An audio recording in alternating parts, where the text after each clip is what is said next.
What's up, everybody? Welcome back to Watch Darius TV. I am back with another review, and this one is of Gen V, Season 1, Episode 5. Welcome to the Monster Club. If you like this video, like, comment, and subscribe, and share the video for all things Gen V. Let's start with this review, okay? So basically, this episode starts with Andre. He's like sleeping, and he's in bed with Kate, and water starts like dripping on his face. Kate wakes up, and they both are like totally confused. They can't remember what happened from the previous episode. They wake up the morning after having like some type of party on campus, so they're just totally confused trying to figure out what's going on. Marie and Jordan, they wake up together and things get really awkward. They don't remember anything. They clearly see that they were in bed together, and Jordan was in his female side. So, and there's that. They don't remember what they did. They have no idea. Nobody remembers what's going on. So Maria wakes up Emma, and she's like super big. She's now, has her power where she can grow big now, not just small. So she's, in the pool, and I've never seen anything like this before where I've seen like a human bigger than the actual pool. So that was really interesting visual effect they had going on there with her powers. Jordan tells Andre and Kate that things are like getting really weird and what's going on because none of them remember what's going on. They don't get what's happening. They all have like big gaps in their memories, and so they spend most of this episode trying to figure out what's going on with their memory, what could have possibly happened. Because we saw at the end of the previous episode, it just cuts out, and Maria just wakes up in bed with Jordan. So Emma and Marie look at a video of them like just wilding out at the night before at one of the parties on campus, and Emma tells Marie she the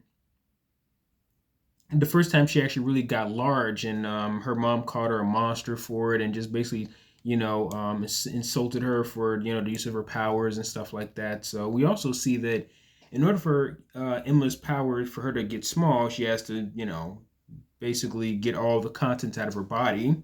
And then for her to get big, she just have to simply eat, and then she'll just grow large. So that's, like I said, I've never seen anything like this before when it comes down to this type of ability. So this is an interesting twist on the size manipulation power. Sam comes back, and the two don't know Sam. He comes back and he talks to Marie and Emma, and they do not know him. Their memories are wiped also. Sam says, their memories are erased, so he already knows what's going on. And Sam says the school is evil, and Sam also says he will make them remember that Emma's a hero, and just basically telling her all this good stuff that he's going to try to do to fix the situation that they're in. And Maria and Emma definitely look at him like, yo, we don't know what you're talking about, because, we still trying to figure out who erased their memories. I kind of have an idea, but, we'll get into that. Andre, Kate, Marie, and Jordan say they all blacked out, and Kate says she thinks it was Rufus that wiped their minds. Me personally, I kind of had a feeling it might have been Rufus, and I had a feeling it was him that was doing all this stuff like that. So they all come up with this plan of trying to figure out how to get back at him. Dr. Cardosa tells Indiria, I hope I pronounced her name right. I think this episode was the first time I actually heard how her name was actually spelled. I mean, how it's pronounced, Indira or Indiria. I hope I'm saying it right. I forgot, but I heard it this episode, so I hope I'm saying her name right. But anyway, Dr. Cadorsa, he tells Indiria about Sam's rampage, about how he came to his house and almost killed him, his husband, and his child. And he's making a virus to try to control the soups. So there's that. The doctor tells Indiria he wants Marie to use. I mean, he wants to get Maria to help him with his project, with this thing he's doing when it comes down to trying to control the soups. I'm assuming maybe he wants to use her power to control blood to maybe put this into the virus so it can control the DNA of a soup. I'm assuming so he can control the soup.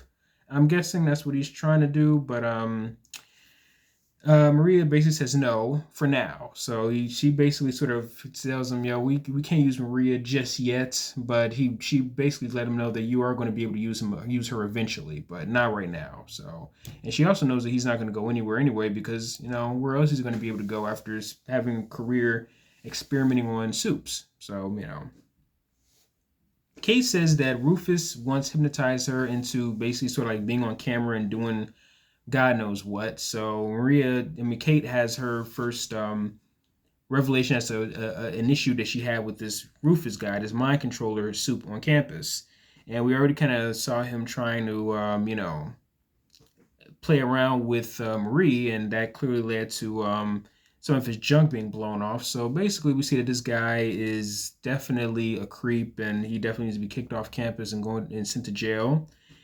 So Maria wants to know why Rufus. Maria wants to know why does Rufus want revenge on the rest of them and not just her. So she sees that her other friends, Jordan and Emma, they all get their memories erased. So she's trying to figure out why does Rufus want revenge on all of them when she's the one that basically ended up hurting him. So that's a sort of a theory that's going around this episode as to what's going on. Why is Rufus erasing everybody's memories? Something is bigger going on here, like some type of conspiracy. Andre leaves to go after Rufus because he wants to, go after his new girlfriend, Kate, and see that she got, assaulted by Rufus with his powers. Emma is now liked on campus after her party that she grew all big at, and now she's, the new it girl. Now she went from being underdog to now she's cool now. I guess people like her all of a sudden because of her powers. So there's that. Jordan tries to basically forget about what him and Maria were going through, their little kiss, and also I guess them possibly hooking up, and having sex. So he wants basically her to sort of forget about all that, so they can I guess continue to be just cool. Maria doesn't seem like she wants to forget. She might seem to be developing feelings for Jordan, so that's kind of an awkward thing going on there. So there's that. I don't know how that relationship is going to really go. Jordan and Marie sees Rufus talking to Indira, and Marie says she doesn't trust Indira. So now this is starting to really show that there's something going on with Indira. Now Maria finally doesn't trust her anymore. He feels that something's going on. She feels like something's going on with her. I personally, like I said, I feel that she's like the Lex Luthor of the show. She's the one working behind the scenes, doing all kind of creepy, weird stuff. Even the relation between Indira and Maria feels a lot like Lex Luthor and Clark in that show Smallville. Just like a weird thing going on where she's working behind the scenes, experimenting on people with powers, and Marie is going to definitely be the one that's going to have to possibly stop her. Or maybe, most likely, my theory also is Indira is going to probably try to find Maria's sister and hold her hostage or something to make Maria work for her. That's sort of my theory that might happen. But anyway, Jordan and Marie chase after Rufus, and he runs into Andre. So there's that. Let's see, Jordan chase into Rufus and run into Andre. Anyway, Maria says she likes them. Maria also says that she likes both Jordans. She refers to also Jordan as them, so I'm guessing that's the pronouns because the character Jordan, I'm assuming, is a transgender type of superhero, like I said before. So, so like I said, Jordan goes by the pronouns them, and also we see that I guess Marie is also bisexual, so she likes both sides, the male version and the female version of Jordan. So I've never seen anything like this. The closest I ever got to seeing any type of some type of superhero relationship where it was like some type of transgender type of superhero was like in the X-Men comics.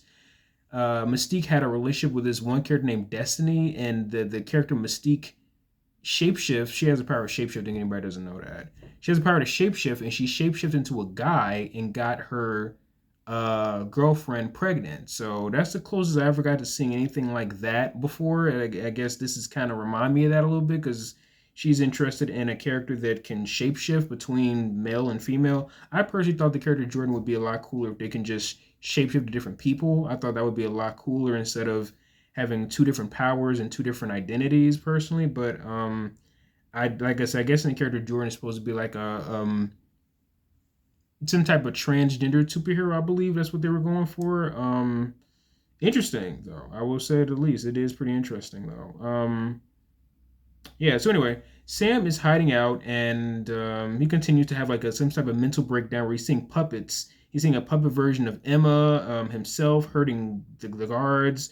But we find out that it wasn't a vision, and he actually really did tear some guards to shreds, and he just left. So that was pretty morbid to see. But yeah, that wow, I never really seen the power of superhuman strength really put on display like this, where it's like it's coming from a character that is just tearing people. Even when it's in the puppet version, it's like he just tearing people all to shreds with his powers. I'm used to basically most superhero stuff where somebody lifts up a car or something like that, or stops a building. But this dude is really using his powers to just it was some pretty wild stuff. I never really seen anybody use super strength like this before, except for I don't know, maybe like a Jason or Michael Myers movie. This dude is really wild, Sam. He's really scary. I'm not gonna lie. This character probably has to be on the level as about as scary as Homelander, possibly. But anyway, Maria thinks in Dira, and I also found out her name is she also goes by Dean Shetty. So I'm probably going to start calling her that because I don't think I'm even pronouncing her actual name correctly. So Dean Shetty had Rufus wipe their minds, and Maria finds a tracking device. Wait, hold on. Maria thinks Indira, Dean Shetty, it had Rufus wipe their mind. So that's her theory of what's going on. Maria finds a tracking device inside of her shoulder. Maria ends up confronting Kate about it and to see if maybe she has a tracking device inside of her shoulder. But Kate ends up sort of wiping her mind after Maria finds out. And so now we find out that Kate has been behind a lot of this whole thing of erasing people's memories. So this whole time, Kate's been working against her own friends. This is a really big plot twist I didn't see coming. That was a really clever writing. And then we have this character we've been seeing throughout the show. I call him Invisible Maverick. Invisible Maverick and Jordan, they're talking, and usually in every episode of any TV show I record that I do a review on, there's always a certain quote that people say that I consider bars. It's a line that really stands out.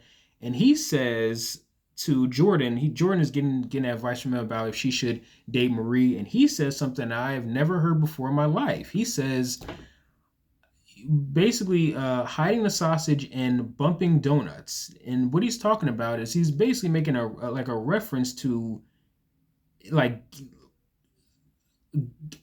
I guess gay sex or something like that in terms of I guess this way of describing relationships between same sex couples.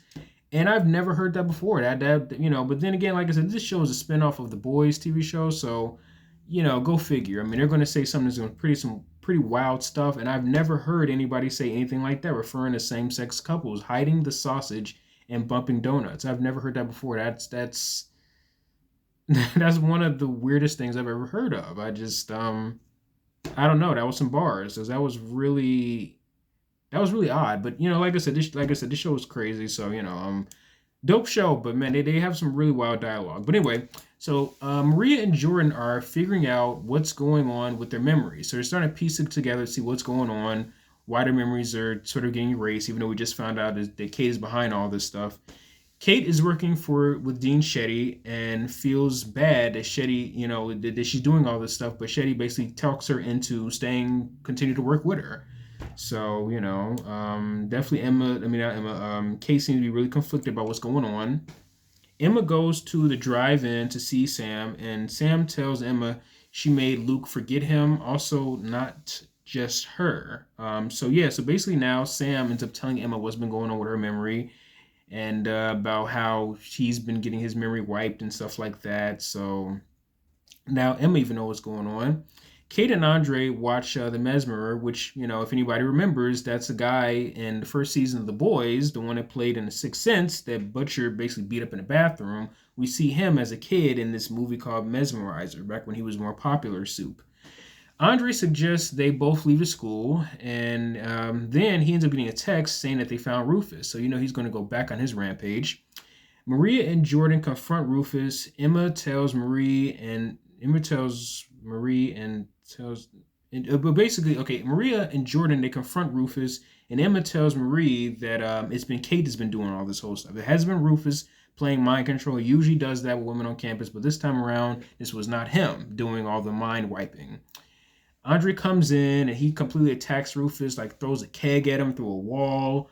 And they're really causing a lot of damage at the school. They're just tearing through statues, all kind of stuff. And they probably don't have to pay for none of this. But anyway, Andre ends up attacking Rufus, but Kate tells him the truth of what's been going on, that she's been the one behind all this stuff. And the episode ends with Andre telling Kate that she's a monster, and he walks off. And ironically enough, they play a version of I Put a Spell on You by another singer named Annie Lennox. So that was cool. Nice little reference to reference the whole episode of getting their minds wiped by playing that song. But this episode was really good. I already said my theories as to what I think is going to happen coming up. About Dean Shetty sort of being mainly like a Lex Luthor of the show, plotting behind the scenes and stuff like that. But it was a good episode. I really liked it. A lot went on. We see that now Kate is basically working against her own team. She's gone rogue. And now, most likely, they're all going to have to work together to stop her. I'm talking about Marie, Jordan, Emma, Andre. They're going to all have to work together to put an end to Kate. I mean, put an end to Kate. And her powers are really strong when it comes down to mind control. But yeah, so that was how that was. But anyway, if you like the show Gen V, like, comment, and subscribe, and share this video for reviews of the rest of the season. If you like this video, thank you for watching my video, and thanks.